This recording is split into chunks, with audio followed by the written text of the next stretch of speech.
muito obrigado, Zizi, pelo convite, a turma da Brado, né? E eu queria hoje fazer uma fala bem descontraída, bem direta, um papo reto com os baianos, com os queridos baianos.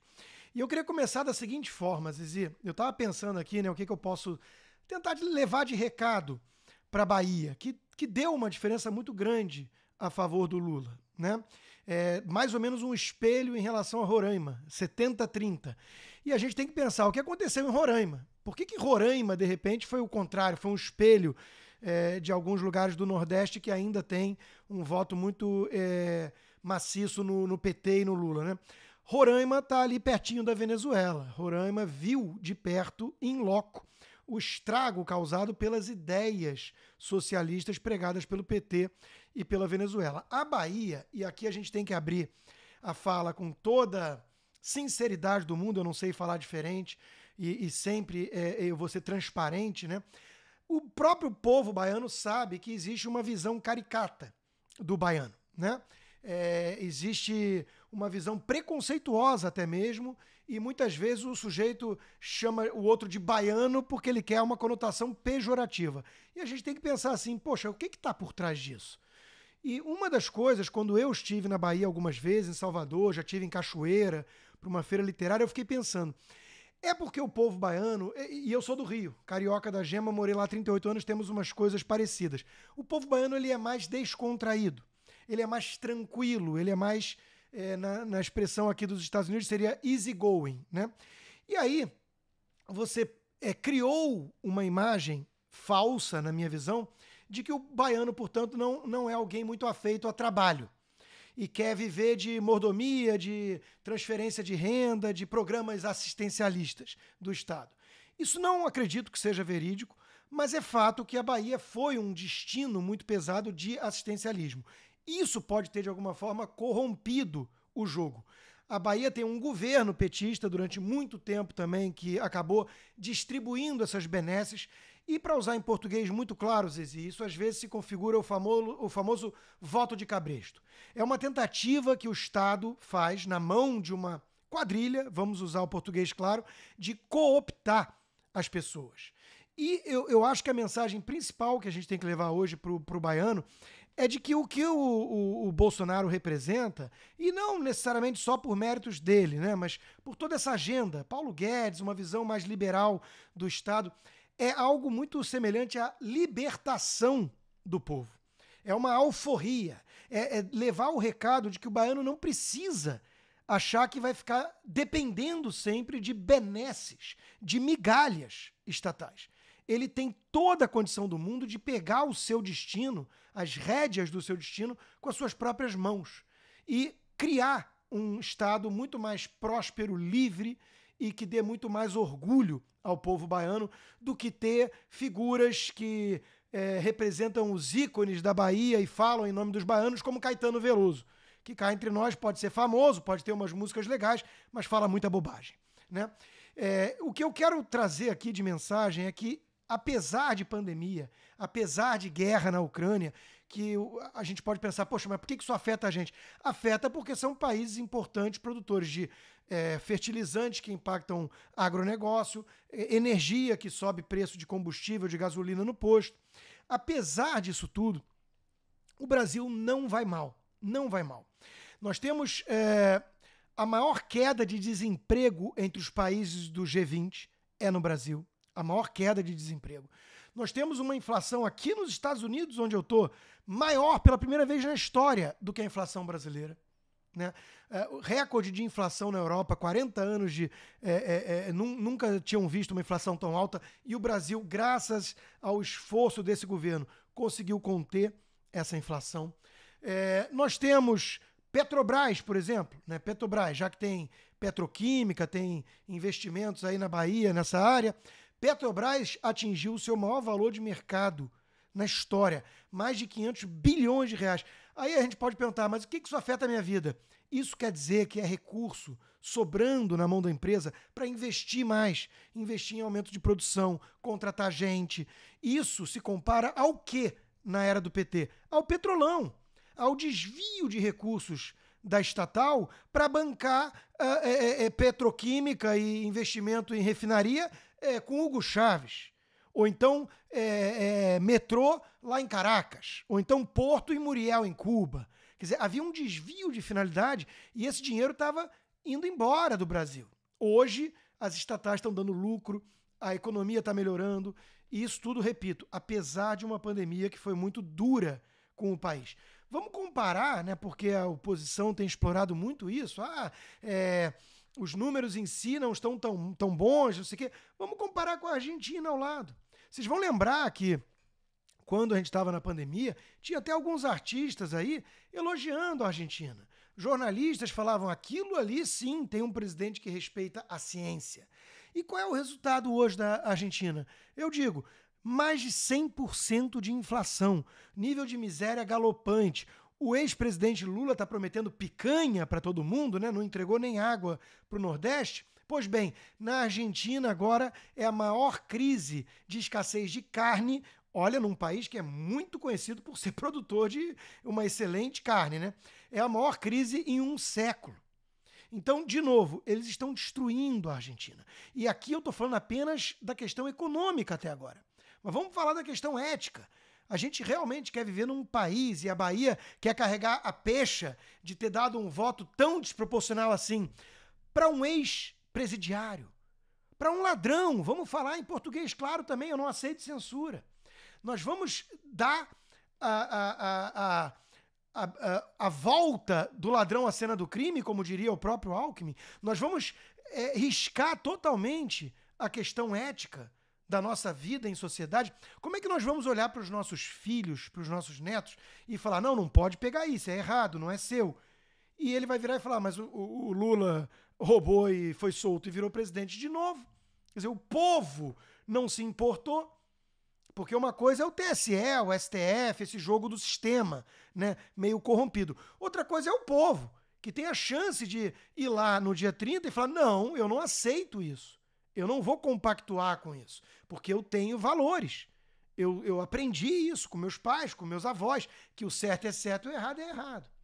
Então, temos a questão econômica, temos a questão dos valores, e aí eu sei que o grosso aqui da nossa audiência, do pessoal que está nos acompanhando, tem, obviamente, a questão do cristianismo como uma prioridade. Então, vamos falar um pouquinho disso. Eu vivo aqui na Flórida já há 7 anos e eu posso dizer para vocês, a Flórida tem, obviamente, muitos latino-americanos.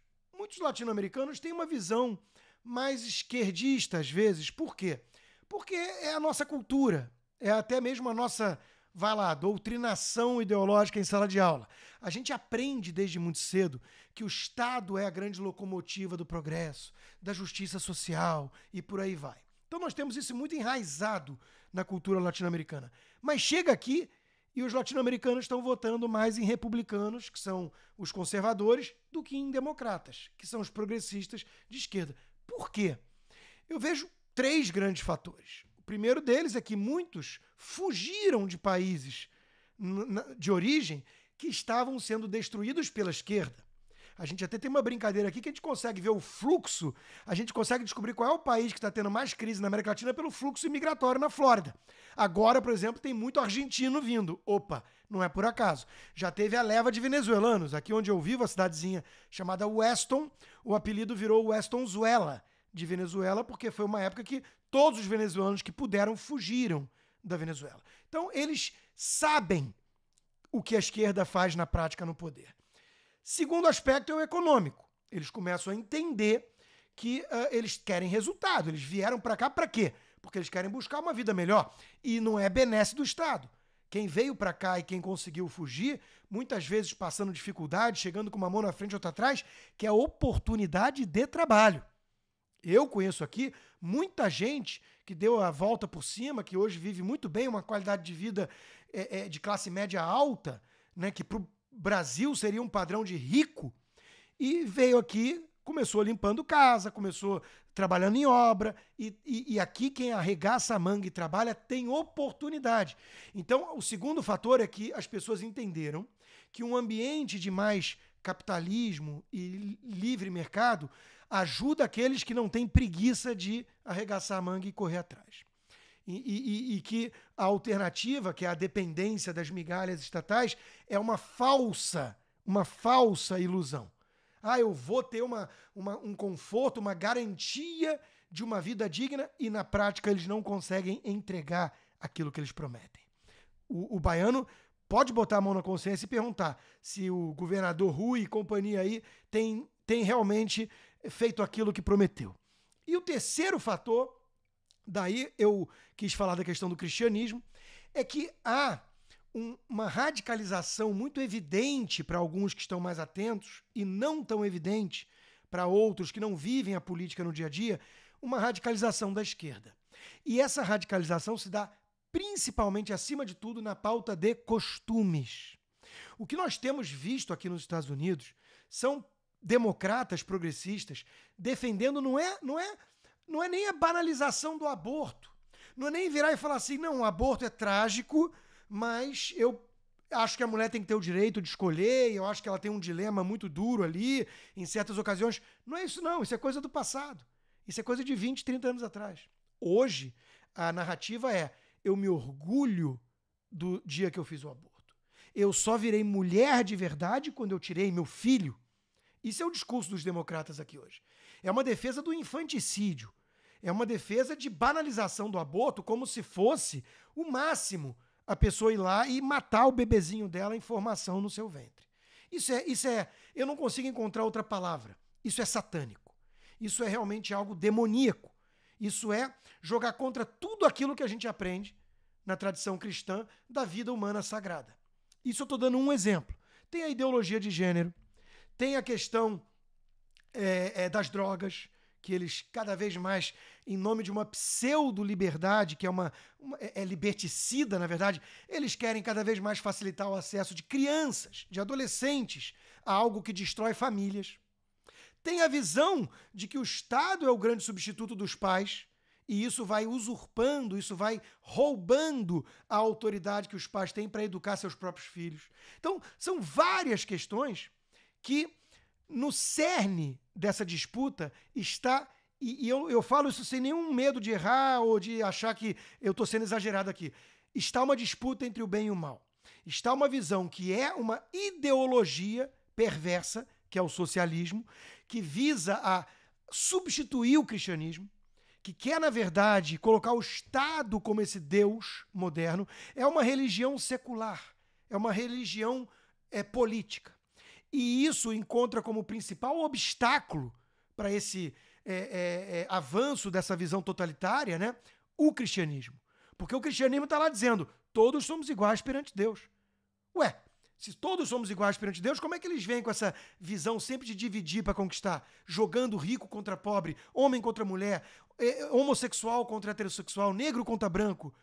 Por que eles fazem isso? Somos todos iguais perante Deus, acima de tudo. Então, o cristianismo está lá, lembrando que o núcleo familiar, que os pais são aqueles que introduzem as crianças, os novos seres humanos que vão se tornar cidadãos para a sociedade. E a outra religião ideológica está lá dizendo assim, não, é todo mundo aqui, ó, pertence ao Estado. Eu vou dizer como educar os filhos, não vocês. Então, o cristianismo ele está como o último bastião de resistência a esse avanço totalitário socialista. E o PT, por mais que assine cartinha para evangélicos, por mais que tenha cooptado um ou outro dentro da Igreja Católica, com uma subversão da teologia da libertação, de uma coisa que é um casamento forçado entre Cristo e Marx, com 99,9% Marx e 0,01% Cristo, só para dar uns ares de cristianismo, né? Por mais que o PT tente fazer esse tipo de coisa, não está mais enganando tanto. Não está. Porque eles dão bandeira. Porque quando eles estão longe da época da eleição ou das câmeras, né, eles deixam transparecer toda a visão que eles têm. E é uma visão anticristã. Eu não vou aqui criar alarmismo. Se o Lula ganhar, as igrejas vão ser fechadas amanhã. Isso é fake news. Mas nós temos que falar sério.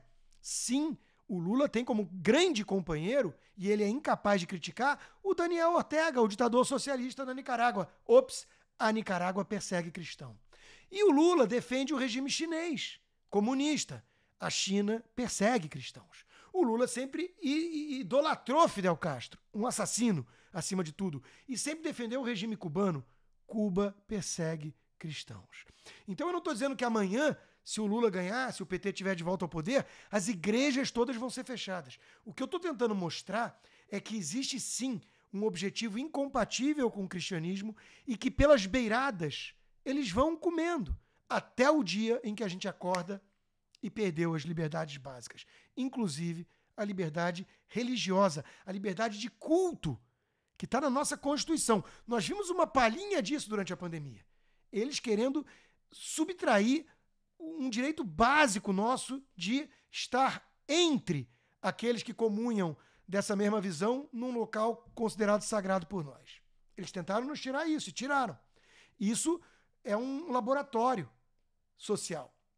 A pandemia serviu de pretexto para tentarem, né, alguns avanços e testarem as reações. E cá entre nós, não foi só o Brasil. O Ocidente como um todo meio que fracassou nesse teste. Tinha um sujeito batendo o pé firme e dizendo assim, não, as liberdades têm que estar acima disso. A liberdade religiosa tem que estar acima disso. Esse sujeito era Jair Bolsonaro. A gente tem que dar esse crédito a ele. Ele tem muitos defeitos. Às vezes ele fala muita bobagem. Mas é inegável que ele tem sido alguém que aponta com a sua bússola moral para a direção certa.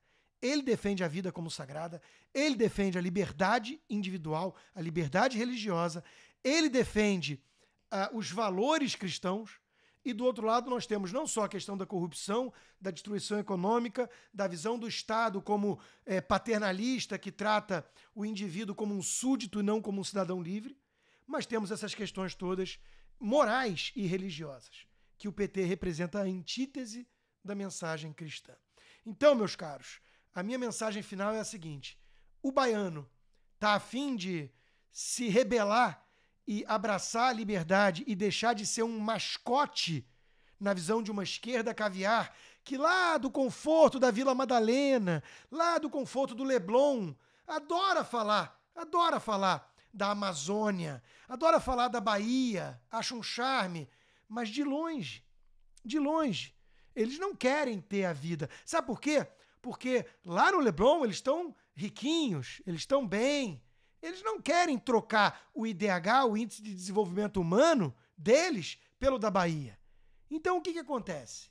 Até quando o baiano vai aceitar, além daquela visão caricata e preconceituosa que muito paulista, muito carioca nutre da Bahia, até quando ele vai aceitar virar mascote dessa elite corrupta? Porque é uma elite corrupta. É uma elite que quer privilégios e não quer deixar vocês pegarem as rédeas do próprio destino. Eu acho que a liberdade não é negociável, não tem preço. E, acima de tudo, a liberdade, graças a Deus, traz também prosperidade. Para quase todos, para a imensa maioria. Então não há por que temer essa alforria. Abracem a liberdade, vamos reverter esse quadro vergonhoso, repito, é um espelho de Roraima. Roraima está mais pertinho do socialismo. Viu o que acontece quando uma ideologia nefasta como aquela defendida pelo Lula fica no poder e consegue destruir de vez as resistências, né?